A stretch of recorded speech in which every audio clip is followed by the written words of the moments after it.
क्या आप जानते हैं दोस्तों, एक मंदिर ऐसा है जहाँ मंगल आरती नहीं की जाती। जी हाँ, श्री कृष्ण बांके बिहारी जी का वृंदावन में मंदिर है जहाँ मंगल आरती नहीं की जाती है। आइए मैं बताता हूँ कि वहाँ मंगल आरती क्यों नहीं की जाती है।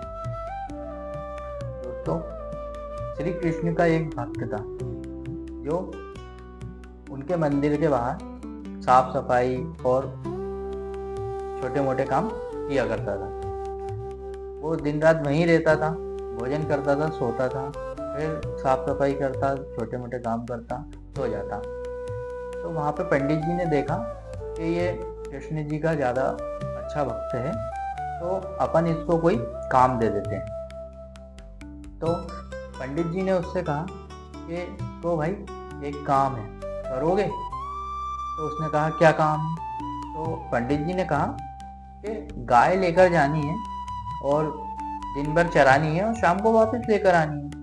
तो उसने कहा कि देखो, मैं वो गाय किसकी है, मैं श्री कृष्ण के अलावा किसी का काम नहीं करूँगा। तो पंडित जी ने कहा उनकी ही गाय है और उनको तुम्हें ले जाना है और चरा के लाना है।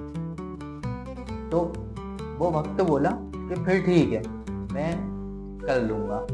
तो फिर उस दिन के बाद से वो रोज गाय लेके जाता, दिन भर चराता। पंडित जी दिन में उसके लिए भोजन वहीं जंगल में ही पहुंचवा दिया करते थे और वो भोजन करता और शाम को वापस आ जाता। एक दिन उसका भोजन नहीं आया तो उसे भूख लगने लगी। तो उसने सोचा कि अब गाय को मैं इस टाइम तो लेकर जा नहीं सकता हूँ। तो वो चिंता करने लगा और सोचने लगा कि शाम को जाकर के पंडित जी से शिकायत करूंगा कि आपके लोग भोजन लेकर नहीं आए आज। थोड़ी देर में उसे पीछे से आवाज आई, ग्वाले आजा भोजन कर ले। उसने पीछे पलट के देखा तो वहां कोई नहीं था, बस एक लाल मखमली कपड़े में कुछ बंधा हुआ पेड़ के नीचे रखा हुआ था। उसने जाकर के देखा तो उसमें भोजन था, 56 भोग थे। तो वो देख के आश्चर्यचकित हो गया, सोचने लगा हो सकता है कि आज वो 56 भोग बने हों इसलिए भोजन में समय लग गया हो। लेकिन फिर उसने सोचा कि कोई दिख तो रहा ही नहीं। तो उसने सोचा हो सकता है भैया श्री कृष्ण ही मेरे लिए, ठाकुर ही भोजन लेकर आए हों, क्योंकि इतना वक्त था दिन भर राधे श्याम श्री कृष्ण करते रहता था। तो उसने भोजन करा। फिर शाम को जब वापस उस कपड़े में उसने बर्तन बांधे और शाम को मंदिर पहुंचा तो उसने पंडित जी से कहा, पंडित जी आज आपका कोई व्यक्ति मेरे लिए भोजन लेकर नहीं आया। तो पंडित जी ने सोचा कि हाँ, आज तो भोजन बना ही नहीं था, एकादशी है, कोई भोजन लेके जा ही नहीं सकता। उसने कहा आज मेरे लिए श्री कृष्ण ही भोजन लेकर आए। उन्होंने आश्चर्य से देखा और उसके हाथ में जो लाल कपड़ा देखा उसमें जो बर्तन थे वो श्री कृष्ण को भोग लगता था उन बर्तनों में। तो पंडित जी आश्चर्य हो गए।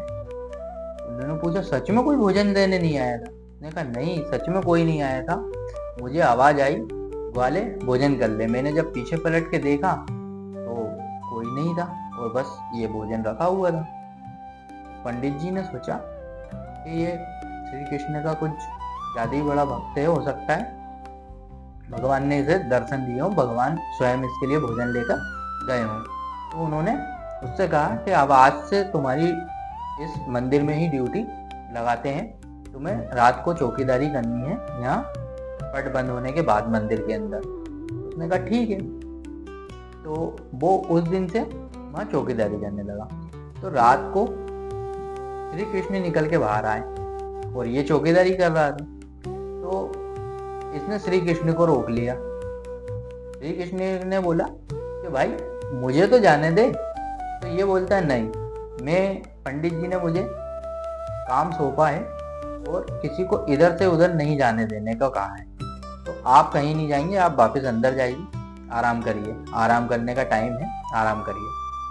तो श्री कृष्ण तो बुद्धि के जाता और इतने बड़े चालाक, तो उन्होंने इसे बातों में उलझाया और कहा कि तुम भी मेरे साथ चलो।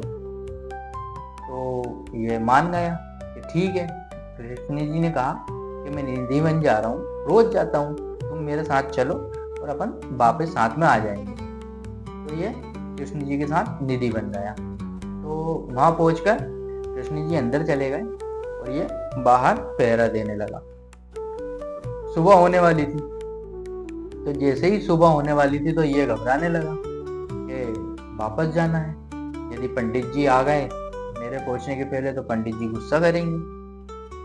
तो ये आवाज लगाने लगा मंदिर के बाहर, निधि वन के बाहर, कि कृष्णा आओ, ठाकुर जी आओ, ठाकुर जी आओ। तो कृष्ण जी बाहर आए, ठाकुर जी, और इससे बोलते हैं क्यों चिल्ला रहे हो भाई, क्या हुआ? तो इसने बोला कि लेट हो रहे हैं, पंडित जी आ जाएंगे, मंगल आरती का समय हो रहा है। तो ठाकुर जी ने बोला चलते हैं। ठाकुर जी इसके साथ वापस आ गए। ठाकुर जी वापस आए, ठाकुर जी अंदर चले गए और ये बाहर द्वार पे फिर पहरा देने लगा। तो पंडित जी आए, मंगल आरती का समय हुआ थोड़ी देर के बाद, पंडित जी आए तो इसने पंडित जी को रोक लिया, पंडित जी को अंदर नहीं जाने दिया। तो पंडित जी बोलते भाई मुझे अंदर क्यों नहीं जाने दे रहा है, मंगल आरती का समय हो रहा है। तो ये बोलता है कि मैं आपको इतनी देर से इसलिए रोक रहा हूँ, अब बता ही देता हूँ कि श्री कृष्ण मुझे लेकर निधि बन गए थे और वो वहाँ रास कर रहे थे और अभी लौटे हैं थोड़ी देर पहले, तो उनकी नींद पूरी नहीं हुई है। तो आप अभी कोई अंदर नहीं जाएगा, पहले उनकी नींद पूरी हो जाने दो फिर अंदर जाना। तो पंडित जी ने सोचा कि भाई कृष्ण जी का बहुत बड़ा भक्त है, इसके लिए कृष्ण जी भोजन लेकर गए थे, तो हो सकता है सच बोल रहा हूँ। पंडित जी भाई बाहर बैठ गए और इंतजार करने लगे। जब सूरज पूरी रोशनी में आ गया तब पंडित जी ने फिर इससे कहा भैया अब, तब इसने कहा कि हाँ अब ठाकुर जी की नींद पूरी हो गई होगी, अब आप जाइए और आरती कर सकते हैं। तो तब से श्री कृष्ण के मंदिर में मंगल आरती नहीं होती है और 9 बजे से 12 बजे के बीच में ही मंदिर के पट खोले जाते हैं और सिर्फ जन्माष्टमी का दिन होता है जिस दिन कृष्ण जी के मंदिर में मंगल आरती की जाती है।